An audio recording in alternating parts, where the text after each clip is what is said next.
Assalamualaikum warahmatullahi wabarakatuh.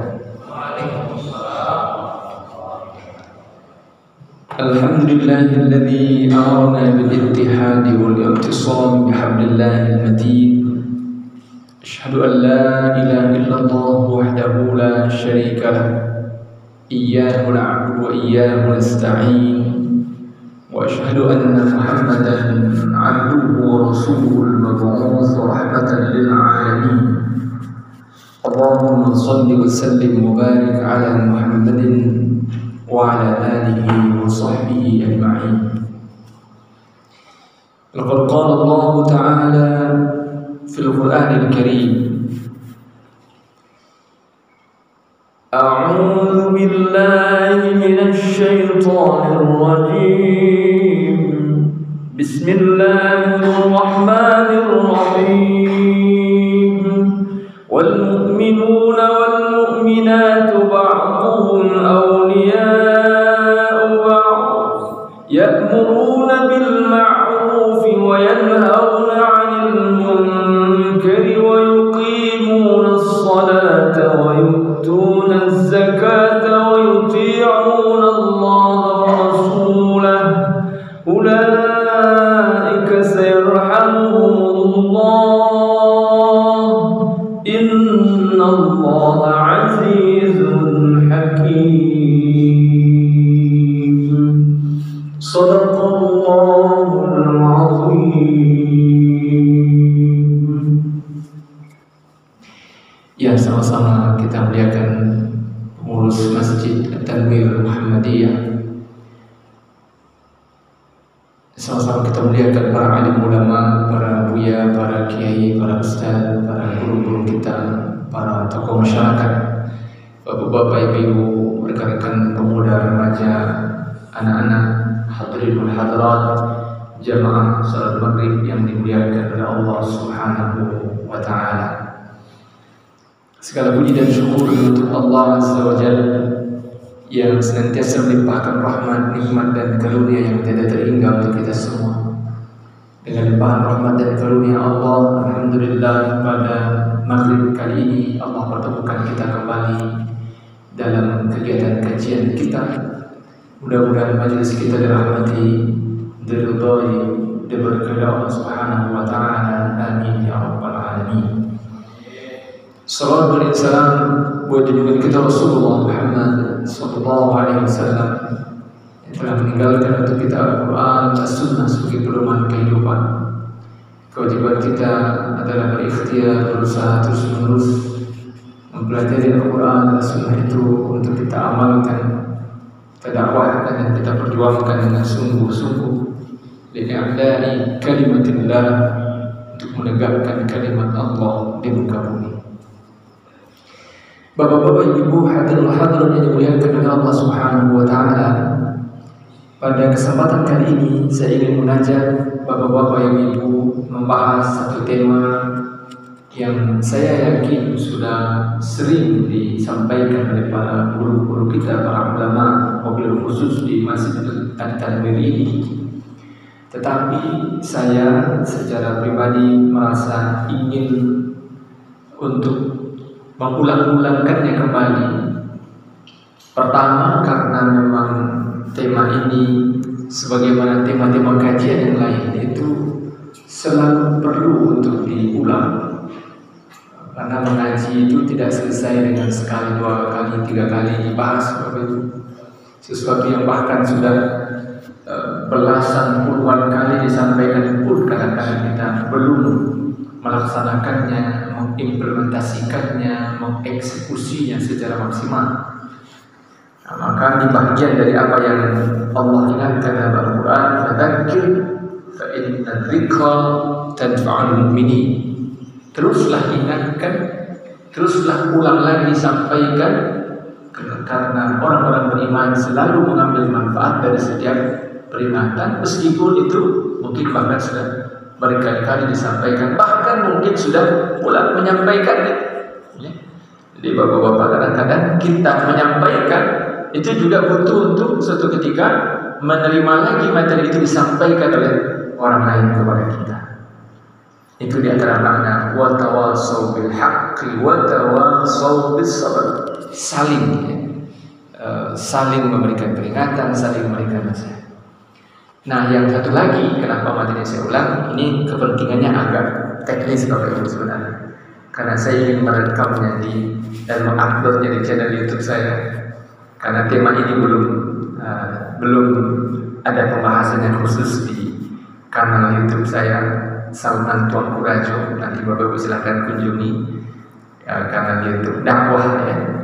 Namanya Salman Tuanku Rajo. Jangan lupa subscribe, like, share, dan komen. Itu bagian dari dakwah kita. Saya pernah bahas ringkas, tetapi saya pikir ini tidak memadai pembahasan itu. Dan ketika saya dihubungi Pak Haji Zal untuk kajian ini, saya pikir ini kesempatan kita coba bedah tema ini. Mudah-mudahan akan lebih komprehensif. Dan karena itu mudah-mudahan nanti kalau ada di antara Bapak Ibu yang berkenan mampir ke situ atau barangkali ingin men-share ke kawan yang mungkin belum mendapatkan pembahasan tentang tema ini, nanti silahkan di-share. Mudah-mudahan saya bisa upload dalam tempo yang tidak terlalu lama dari malam hari ini, yaitu tentang wujubud dakwah atau wajibatud dakwah, kewajiban berdakwah. Jadi tema kita ini yang tadi saya katakan, saya yakin sudah sering disampaikan, apalagi di Masjid Muhammadiyah. Ini tema yang rasanya guru-guru kita sering betul mengingat-ingatkan ini, karena sebagai sebuah persyarikatan, pergerakan, organisasi, salah satu organisasi terbesar di dunia dengan konsep amar ma'ruf nahi munkar, itu memang menjadi spirit yang dari dulu sampai sekarang dan insya Allah sampai akhir hayat akan terus diingatkan oleh para ulama kita tentang wajibatud dakwah atau tentang wujubud dakwah, tentang kewajiban berdakwah. Bapak-bapak, ibu-ibu, hadirin yang dimuliakan oleh Allah SWT, dakwah yang kita kenal itu adalah sesuatu yang Allah syariatkan, yang perintahnya langsung datang dari Al-Quran dan dari hadis Rasul. Karena ada amal-amal tertentu kadang-kadang Bapak Ibu itu diambil dari proses ijtihad. Jadi tidak ada langsung dari Al-Quran hadis, tapi berijtihad ulama lalu muncul pada kesimpulan, oh ini harus kita lakukan, ini harus kita lakukan, dan seterusnya. Nah, kalau dakwah ini perintahnya langsung dari Al-Quran dan hadis. Dakwah itu sudah menjadi kosakata bahasa Indonesia, tetapi sumber asalnya dari bahasa Arab tentu saja. Sebagaimana sangat banyak sekali kosakata dalam pembicaraan kita, orang Indonesia ini memang sangat banyak diambil dari bahasa Arab. Jadi kalau ada orang yang misalnya masih alergi dengan bahasa Arab, itu aneh itu. Sementara dia mengaku Muslim, sementara dia adalah warga negeri, itu aneh sekali. Karena sudah menjadi fakta historis sekaligus sosiologis, antropologis, tidak mungkin dibantah oleh siapapun bahwa negeri ini tegak berdiri dan salah satu komponen terpentingnya yaitu bahasanya itu sangat dominan dipengaruhi oleh bahasa Arab. Kata dakwah itu diambil dari kata da'a yad'u da'watan. Ya, da'a yad'u da'watan, seakar dan kata doa. Ya, jadi berdoa itu juga asal katanya da'a yad'u da'watan. Isim fa'ilnya sama, da'i. Jadi da'a yad'u da'watan wa du'a'an fa huwa da'i wa dzaka mad'un mad'u ud'u la tad'u, dan begitu tasrifnya dalam ilmu sarf seperti itu. Artinya mengajak, menyeru, memanggil, memohon. Nah, itu makna kata dari dakwah secara lughatan, secara bahasa. Secara terminologis, secara definisi, apa itu dakwah? Mahiyat dakwah. Dakwah itu adalah segala aktivitas segala agenda, segala perbuatan yang dilakukan oleh seorang muslim dalam rangka menyeru manusia ke jalan Allah, dalam rangka mengajak manusia untuk taat kepada Allah, maka itulah dakwah. All kind of activities, nah, itu bahasa bangkonya yang apa itu? Segala bentuk kegiatan yang berisi dan bermisi mengajak orang taat kepada Allah, maka itu adalah dakwah. Dan dakwah bukan hanya ceramah. Ya, ini yang mudah-mudahan sudah sangat kita pahami, karena saya termasuk orang yang terlambat memahami bahwa dakwah itu bukan ceramah, Bapak Ibu. Saya dulu menganggap dakwah itu ceramah mesti. Nah, jadi kalau disebut dakwah mesti ceramah, pengajian, khutbah, tabligh akbar, isi ta'lim dan sebagainya. Itulah dakwah. Padahal tidak. Ceramah, ngisi pengajian, ngisi ta'lim, bahkan sampai tabligh akbar, pokoknya yang berbau ngomong-ngomong, bicara, itu hanya satu bentuk dari dakwah. Ya, naw'un minad dakwah, hanya satu bentuk saja dari dakwah. Ada begitu banyak model dakwah lain yang sesungguhnya juga harus menjadi perhatian, dipahami dan dikerjakan secara serius oleh kaum muslimin. Ya. Ada dakwah dengan organisasi. Nah, inilah yang alhamdulillah dilakukan diantaranya oleh Muhammadiyah, sebagaimana oleh Nahdlatul Ulama, sebagaimana oleh Dewan Dakwah, sebagaimana oleh IKADI Ikatan Dai Indonesia, sebagaimana oleh Hidayatullah, sebagaimana oleh Al-Wasliyah dan seterusnya. Dakwah bil jam'iyah, dakwah dengan organisasi, dakwah dengan perkumpulan, dakwah dengan komunitas. Ada dakwah bis sultah, bil quwwah, dakwah dengan kekuasaan. Nah, ini yang dalam beberapa bulan ke depan, Bapak Ibu, kita semua insya Allah sangat concern dengan ini. Apalagi jamaah Masjid At-Tanwir, insya Allah saya yakin sangat perhatian betul dengan apa yang akan kita hadapi beberapa bulan ke depan. Bagi kita orang mukmin, orang beriman, orang muslim yang mengaji, yang alhamdulillah mau menyediakan waktu untuk belajar Islam, bagi kita pemilu bukan sekedar hajat demokrasi, bukan sekedar agenda politik 5 tahunan, bukan. Lebih dari sekedar itu, bagi seorang muslim pemilu itu adalah hajat dakwah. Kenapa? Karena dakwah yang paling efektif itu adalah bil quwwah, bis sultah, dengan kekuatan, dengan kekuasaan, dengan kepemimpinan. Nah, pembahasannya panjang, ya. Tapi intinya, Bapak Ibu, saya ingin ingatkan, ayo pastikan kita semua terlibat mengikhtiarkan bahwa pemilu nanti, baik pilpres maupun pemilihan anggota DPR RI, DPD RI, DPRD provinsi, DPRD kabupaten kota, termasuk kemudian setelahnya pilkada, ya. Mari kita pastikan bahwa kita semua berpartisipasi secara aktif, mengikhtiarkan dalam tanda kutip, memastikan, maksudnya ikhtiar maksimal, bahwa hanya orang-orang terbaik yang akan menjadi pemimpin negeri ini, hanya orang-orang yang paling takut kepada Allah yang akan memimpin negeri, hanya orang-orang yang paling kuat komitmennya untuk beribadah kepada Allah yang akan menjadi pemimpin negeri ini. Nah, siapa orangnya tentu tidak mungkin kita sebutkan di majelis ini. Siapa orangnya, siapa, dari mana asal sampainya, itu tidak mungkin kita sebutkan di majelis ini. Tetapi kita semua adalah orang-orang yang insya Allah sangat concern dan harus ikut berjuang, Bapak Ibu. Harus kita semua ikut berjuang, minimal dengan doa, ya, syukur-syukur juga dengan partisipasi selain doa.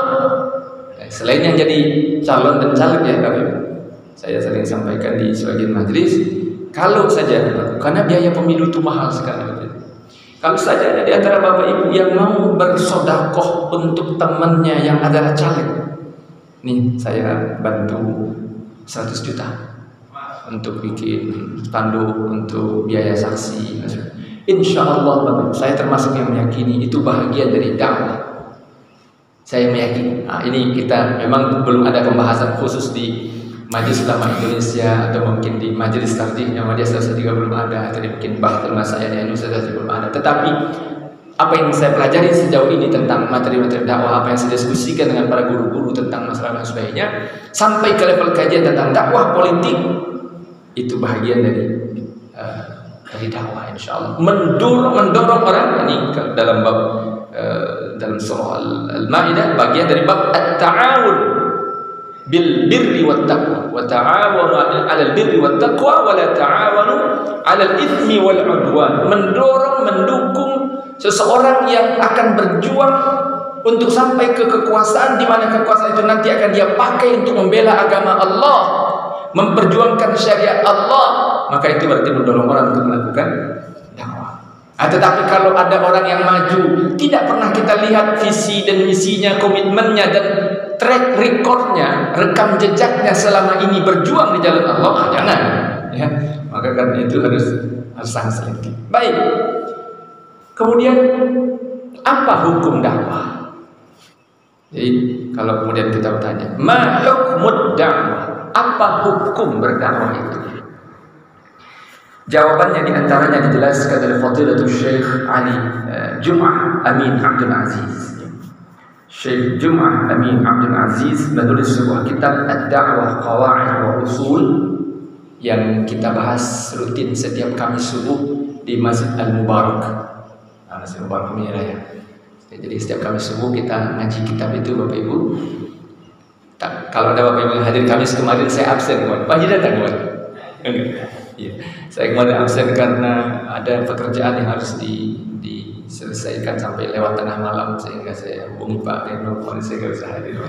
Tapi jadwalnya insya Allah kalau tidak ada halangan itu sejak Kamis subuh di Masjid Al-Mubarak kita ngaji kitab Ad-Da'wah Qawa'id wa Usul yang ditulis oleh Syekh Jum'ah Amin Abdul Aziz. Itu salah satu kitab yang menurut saya relatif paling komprehensif membahas tentang dakwah. Ya, tentu digabung dengan berbagai referensi yang lain. Nah, di dalam kitab itu disampaikan bahwa pada dasarnya hukum dakwah itu adalah fardu kifayah. Ya. Hukum asal dakwah itu fardu kifayah, yaitu suatu kewajiban yang apabila sudah ditunaikan oleh sekelompok orang atau sebagian orang dan tuntas. Nah, ini yang beratnya di sini, tuntas ini. Karena kata kifayah itu dikata kafa yakfi kafin kifayatan, itu artinya cukup, sufficient kalau bahasa orang Merangitnya, sufficient, enough, cukup. Kalau ada sekelompok orang melakukan tugas dakwah dan cukup selesai untuk menggarap kewajiban itu sampai tuntas, maka yang lain gugur kewajiban. Tetapi ini yang harus kita waspadai. Kalaupun sudah ada sekian orang menjalankan tugas dakwah, tetapi masih banyak kemungkaran terjadi, masih banyak kebatilan dipertontonkan, bahkan kezaliman dilakukan secara masif, terstruktur dan sistematis. Jadi kalau menggunakan bahasa Mahkamah Konstitusi, Bapak Ibu, maka itu artinya semua orang mukmin harus turun tangan sampai selesai dan tidak ada lagi kemungkaran itu. Nah, di sini kemudian bergeser hukum yang tadinya awalnya fardu kifayah menjadi fardu ain.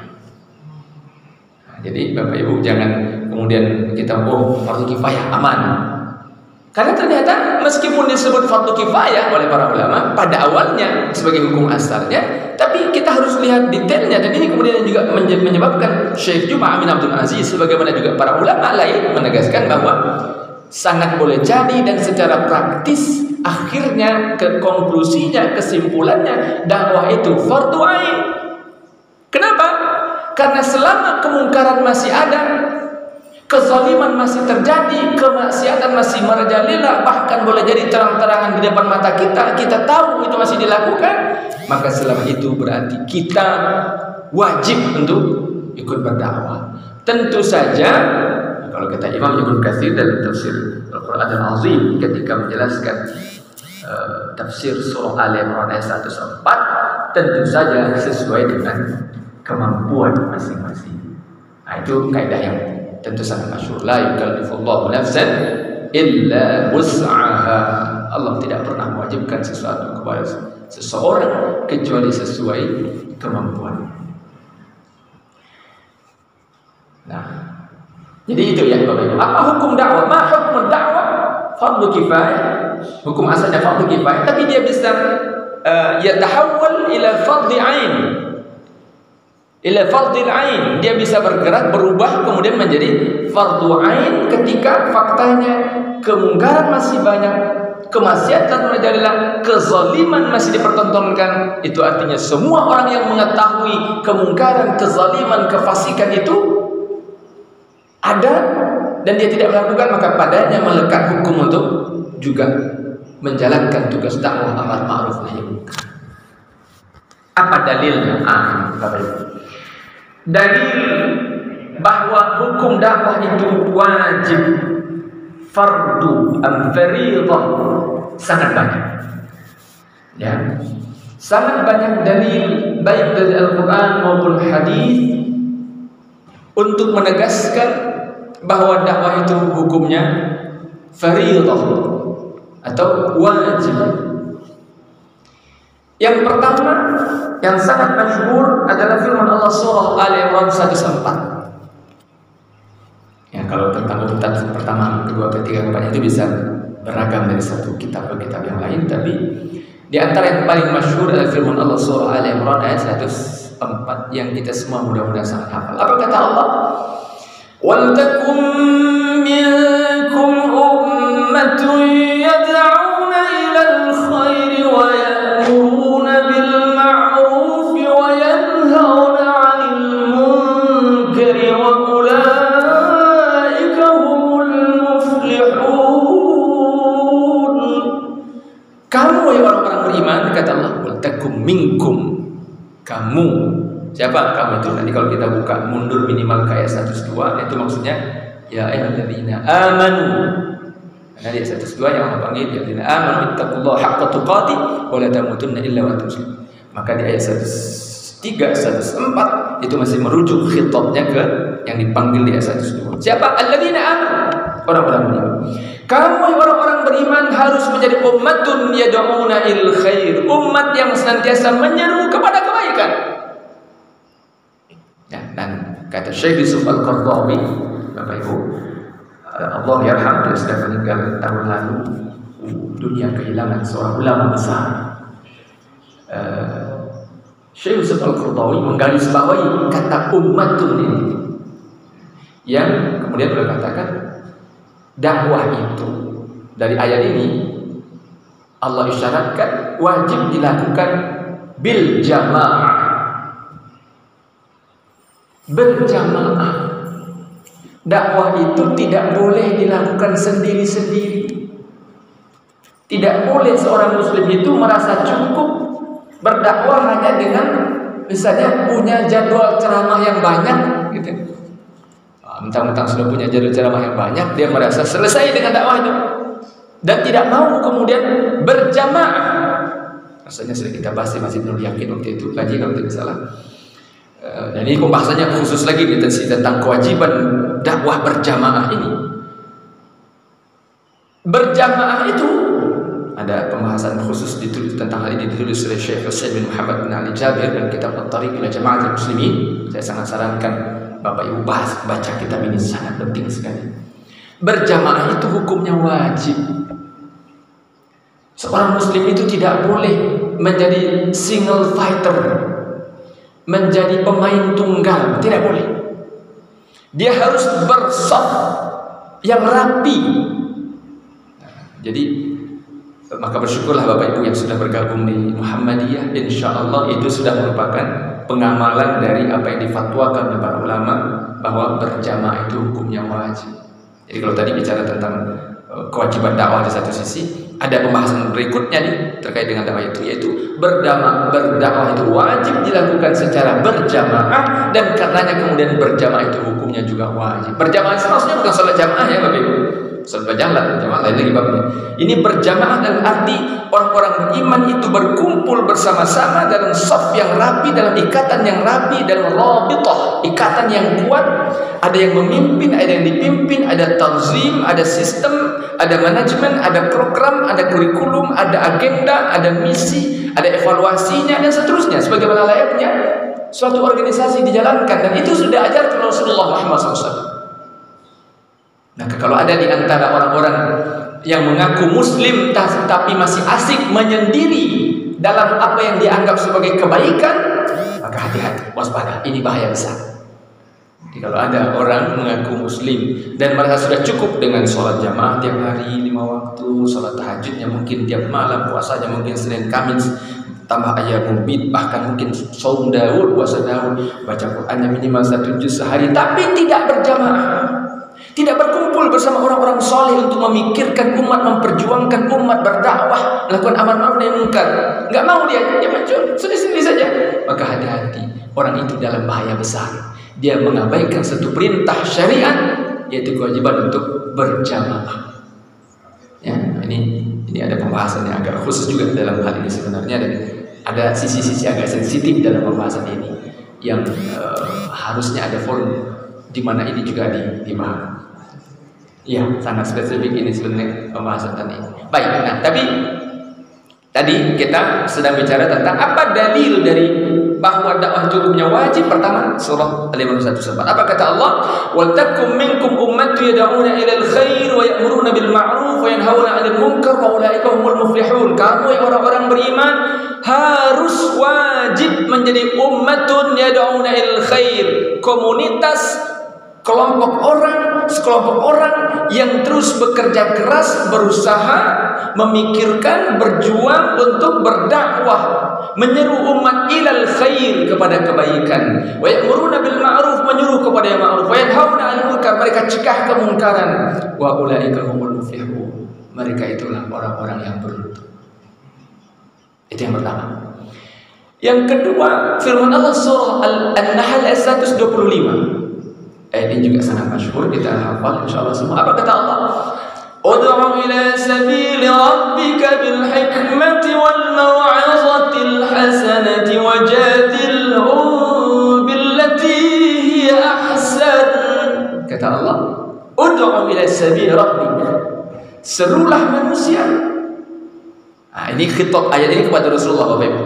Maka karena kita kalau belajar ilmu sharaf, kita tahu ini fi'il amr bentuk khitab mufrad, mukhatab mufrad hadir, yaitu orang yang satu orang. Siapa itu? Nabi Muhammad. Jadi dalam ayat itu sebenarnya Allah sedang bicara kepada Nabi Muhammad, ud'u ila sabili rabbika, bukan ud'u ila sabili rabbikum. Tidak, Allah bicara ud'u ila sabili rabbika, maka yang dipanggil adalah Nabi Muhammad. Tetapi ya, ulama menjelaskan bahwa meskipun khitab ayatnya secara khusus adalah Nabi Muhammad, tetapi maknanya berlaku untuk semua umat Nabi Muhammad. Nah, maka ada sangat salah kalau kemudian orang mengatakan, oh itu kan cuma untuk tidak. Nah, itu meskipun khitabnya untuk Rasul, tetapi maknanya sesungguhnya juga untuk berlaku untuk seluruh umat Nabi Muhammad. Serulah manusia ke jalan Rabbmu bil hikmah, dengan cara yang hikmah, wal mau'izatil hasanah, dan dengan nasihat-nasihat yang baik, wajadilhum billati ahsan, dan kalau perlu gunakanlah senjata pamungkas, yaitu mujadalah. Mujadalah itu jidal itu debat. Tetapi kalau senjata pamungkas ini yang akan digunakan, ingat, billati hiya ahsan, harus dengan cara yang sebaik-baiknya, dengan cara yang terbaik. Kenapa? Karena ada risiko di balik perdebatan. Ada banyak ayat dalam Quran maupun hadis yang melarang kita berdebat, Bapak Ibu. Jadi hati-hati ini karena dalam bulan-bulan menjelang pemilu ini kita sangat terpancing untuk sering berdebat tentang macam-macam. Hati-hati, boleh berdebat, tetapi pastikan kalaupun kita akan gunakan debat itu sebagai sarana, maka pastikan tujuannya untuk dakwah dan caranya terbaik. Cara terbaik itu apa di antara koridornya, Bapak Ibu? Pastikan suasana hati kita sedang baik, tidak dalam emosi. Pastikan ala zillil mahabbah, dengan suasana cinta dan ukhuwah, bukan kebencian. Pastikan pilihan katanya terbaik, pastikan momennya terbaik, pastikan tujuannya terbaik. Kalau kaidah-kaidah itu kira-kira tidak terpenuhi, maka hindarkan. Kenapa? Karena akan terjadi hanyalah permusuhan. Hati-hati. Karena Rasul mengingatkan dalam banyak hadis tentang buruknya perdebatan. Maka karena itu kemudian ulama membahas nih. Kok di satu sisi suruh berdebat, di sisi lain diingatkan berdebat itu sesuatu yang dibenci. Nah, ada kajian fikihnya tentang fiqhul mujadalah, fikih jidal. Kapan debat itu boleh, kapan tidak boleh. Nah, kalau debat capres itu boleh, insyaallah ya. Nanti silakan diikuti, didengarkan dan jadikan sebagai bahan untuk pertimbangan. Baik. Itu dalil yang kedua. Hadis firman Allah surah An-Nahl surat yang ke-16 ayat 125. Yang ketiga, firman Allah surah At-Taubah yang tadi saya baca di awal. Surah At-Taubah ayat 71. Yang sebenarnya terkait dengan ayat 67 sebelumnya. Apa kata Allah? Wal mu'minuna wal mu'minatu ba'dhuhum awliya'u ba'd ya'muruna bil ma'ruf wa yanhauna 'anil munkar wa yuqimuna as-salata wa yu'tuna az-zakata wa yuti'una Allah wa rasulahu ulaika sayarhamuhumullah inna Allah 'azizun hakim. Kata Allah, orang-orang beriman yang laki-laki maupun perempuan, ba'dhuhum awliya'u ba'd, sebahagian di antara mereka adalah pemimpin bagi sebagian yang lain. Kata aulia dulu sudah tuntas pembahasannya di masa Ahok, Bapak Ibu. Ya, jadi kata aulia itu memang banyak maknanya. Ada berarti pemimpin, ada berarti teman setia, ada teman dekat, macam-macam sebagainya. Al-Maidah ayat 51. Nah, di sini digunakan kata itu, maknanya bisa macam-macam. Tetapi intinya orang-orang beriman itu memang sesama orang beriman saling menolong, saling membantu, kadang-kadang memimpin satu sama lain dan seterusnya. Lalu di antara karakternya orang beriman itu apa? Ya'muruna bil ma'ruf wa yanhauna 'anil munkar, menyuruh kepada ma'ruf dan mencegah dari yang munkar. Nah, mari kita lihat. Kita tidak selesaikan bacanya karena waktu kita tinggal 9 menit lagi. Ibu, kita mundur ke ayat 67. Ini yang kemudian dikomentari oleh Imam Al-Qurtubi ketika menafsirkan ayat ini. Apa kata Allah? Al-mu'minuna al-munafiquna wal munafiqatu ba'dhuhum min ba'd. Orang-orang munafik, laki-laki maupun perempuan, sebahagian di antara mereka adalah berasal dari sebahagian yang lain. Ya'muruna bil munkar wa yanhauna 'anil ma'ruf. Ini bedanya. Kalau orang beriman ya'muruna bil ma'ruf wa yanhauna 'anil munkar, menyuruh kepada yang ma'ruf, mencegah dari yang munkar. Orang munafik itu ya'muruna bil munkar wa yanhauna 'anil ma'ruf. Mereka menyuruh kepada yang munkar dan mencegah dari yang ma'ruf. Maka Imam Al-Qurtubi ketika menafsirkan ayat ini sebagaimana dijelaskan oleh Syekh Juma'a Amin Abdul Aziz dalam kitab beliau, Imam Al-Qurtubi mengatakan, lihatlah bagaimana Allah menunjukkan perbedaan antara orang beriman dengan orang munafik. Orang beriman itu salah satu sifat istimewanya adalah dakwah. Orang beriman itu salah satu karakter sangat penting yang harus dia miliki apa? Sangat concern dengan amar ma'ruf nahi munkar. Dia selalu ingin berbuat, menyeru manusia ke jalan Allah, menyeru yang ma'ruf, mencegah dari yang munkar. Kalau bahasa tidak tenang hatinya ketika ada kesempatan untuk menyeru kepada yang ma'ruf lalu dia tidak berbuat, dan ketika ada kemungkaran dia tidak melarang, itu tidak tenang hati. Jadi pasti akan terlibat, mengerahkan kemampuan terbaiknya bahkan. Sementara di sisi lain orang-orang munafik, kata Allah, mereka justru sebaliknya, ya'muruna bil munkar wa yanhauna 'anil ma'ruf. Mereka menyuruh kemungkaran, mensponsori kemungkaran, menjadi backing kemungkaran, wa yanhauna 'anil ma'ruf, dan justru mencegah kebaikan. Na'udzubillahi min dzalik. Terakhir Bapak Ibu, ya ada banyak sekali dalil dalam kitab itu. Nanti silakan dicari buku ini, insya Allah bisa diakses Bapak Ibu. Banyak sekali dalilnya. Nah, yang kita bahas dalam kesempatan kali ini untuk mengingatkan dan menyadarkan kita bahwa dakwah itu benar hukumnya wajib, bukan sunnah muakkadah, bukan, apalagi sekedar sunnah biasa, bukan. Hukumnya wajib, hukumnya fardhu, hukumnya fardu ain. Yang untuk kondisi kita sekarang ini sebenarnya punya fardu ain. Dalil yang juga menegaskan hal itu selain ayat yang tadi adalah hadis Rasulullah SAW, hadis sahih yang diriwayatkan Imam Muslim yang juga sangat masyhur, di mana Rasul bersabda, "Man ra'a minkum munkaran falyughayyirhu biyadihi, fa in lam yastati' fa bilisanihi, wa in lam yastati' fa biqalbihi, wa dzalika adhaful iman." Kata Rasul, "Man ra'a minkum," siapapun di antara kamu yang melihat mungkar. Nah, dalam bahasa Arab Bapak Ibu, kita pelajari ini isim nakirah namanya. Mungkar, bukan man ra'a minkumul munkar, bukan. Tapi man ra'a minkum mungkaran. Mungkar itu isim nakirah, enggak ada alif lam ma'rifah di situ. Artinya tadi balik kalau bahasa orang Merangin, any kinds of kemungkaran, segala bentuk kemungkaran, sebutlah apa bentuk, dan seseorang melihatnya di antara kamu, kata Rasul, falyughayyirhu biyadihi, maka dia harus berusaha merubah kemungkaran itu pertama dengan tangannya. Tangan itu menurut penjelasan para ulama, maknanya yang paling efektif pertama adalah kekuatan alias kekuasaan alias otoritas alias kewenangan alias jabatan. Rubahlah dengan kekuasaan yang dimiliki, gunakanlah power yang dimiliki itu untuk mencegah kemungkaran. Nah, itulah kenapa orang-orang beriman harus mestinya juga berjuang untuk menjadi penguasa.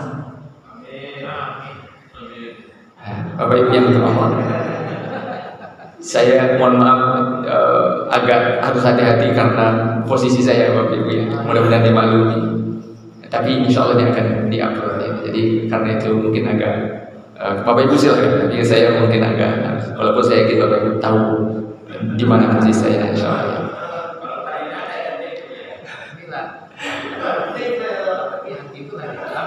Insyaallah. Jadi Bapak Ibu yang Allah Ta'ala, ketika seseorang memiliki kekuasaan, maka kemampuan untuk mencegah kemungkaran itu sangat dahsyat. Ada orang yang belum memahami ini sehingga kemudian mengatakan, ngapain itu politik, ngapain itu pemilu, itu hanya buat orang yang sedang berlomba-lomba mengejar kekuasaan, kata mereka. Aneh betul orang berpikir seperti ini. Karena di dalam Islam justru Rasulullah Muhammad SAW adalah soko guru bagaimana kekuasaan dan kebenaran itu disatukan di satu tangan. Orang-orang terbaik ba'da Rasul, yaitu Khulafaur Rasyidin, Abu Bakar, Umar, Utsman, Ali, adalah orang-orang terbaik yang mencontohkan bagaimana kekuasaan dan kebenaran itu berada di satu tangan. Maka menjadi aneh betul kalau kemudian ada orang mengatakan, apa ini itu orang-orang berlomba mencari kekuasaan, mencari dunia, semua tidak usah kita ikut-ikut di situ. Setelah kita cukup saja dengan mengaji di masjid dan sebagainya. Itu sangat keliru, ya, sangat keliru. Man ra'a minkum munkaran falyughayyirhu biyadihi. Kata Rasul, siapapun di antara kamu yang melihat kemungkaran, maka dia harus berusaha merubah kemungkaran itu dengan tangannya, dengan kekuasaannya, dengan jabatannya, dengan kewenangan dia miliki. Tapi Rasul paham umat beliau ini beragam tingkatan, maka beliau katakan, fa illam yastati' fa bilisanihi. Siapa yang tidak sanggup ini macam-macam Bapak Ibu.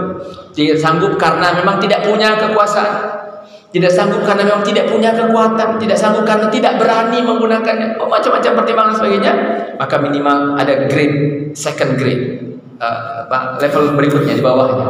Apa itu? Bilisani, dengan lisan. Kalau hari ini dengan jari tangan, bi asabi'i. Artikel di situ. kalau yang pakai komputer di rumah malam-malam tidur share berita macam-macam. Gunakan itu. Jadi kalau hari ini bukan sekedar ngomong, Bapak, termasuk share berita, kirim terus ramaikan, termasuk alhamdulillah untuk Palestina ya Bapak Ibu, saya sangat bahagia sekali. Di satu sisi walaupun sangat bersedih, di sisi lain saudara kita di Palestina menghadapi situasi yang sangat berat, tapi di banyak sisi yang lain ada hikmah begitu banyak karena Allah bukakan kemudian ladang amal bagi kaum muslimin dan termasuk bapak-bapak ibu di Muhammadiyah, di Takbir dan di Bangko Manani umumnya, insyaallah alhamdulillah. Itu di antara efek dari dakwah dengan jari jemari kita ini. Wa illam nastati' habiqalbi. Tapi kalau itu pun juga tidak sanggup, maka dengan hati. Tetapi Rasul ingatkan, dengan hati itu artinya apa? Membenci kemungkaran itu. Berdoa kepada Allah agar dihentikan kemungkaran itu. Berdoa kepada Allah agar Allah utus orang-orang hebat, orang-orang berani, orang-orang kuat untuk menghentikan kemungkaran itu. Tapi kata Rasul, wa dzalika adhaful iman. Tapi kalau itu pilihannya, maka itu adalah selemah-lemah iman. That's not the choice. Itu mestinya bukan pilihan kita. Kecuali betul-betul dalam kondisi yang sangat darurat. Jadi Bapak Ibu, itulah ya beberapa dalil tentang, ada banyak dalil lain, tapi itu diantara yang bisa kita bahas malam hari ini, bahwa dakwah itu kewajiban. Karenanya siapapun di antara kita yang sampai hari ini mungkin masih merasa aman, nyaman, biasa-biasa saja dengan tidak terlibat dalam kegiatan dakwah, tidak terlibat dalam amar ma'ruf nahi munkar dan sebagainya, maka mulai detik ini malam hari ini mari kita pastikan bahwa kita akan memaksakan diri kita yang lalai dan lemah ini untuk menceburkan diri ke medan dakwah ini dan berjuang bersama-sama dengan jamaah yang solid dan kuat. Insyaallah mudah-mudahan dengan itu kita mengharapkan limpahan rahmat Allah Subhanahu wa taala. Demikian Bapak Ibu, mohon maaf yang sebesar-besarnya atas segala kesalahan. Terima kasih banyak atas perhatian Bapak Ibu semua. Jazakumullah khairan. Wallahu a'lam. Subhanakallahumma wa bihamdika asyhadu an la ilaha illa anta astaghfiruka wa atubu ilaik. Wassalamualaikum warahmatullahi wabarakatuh.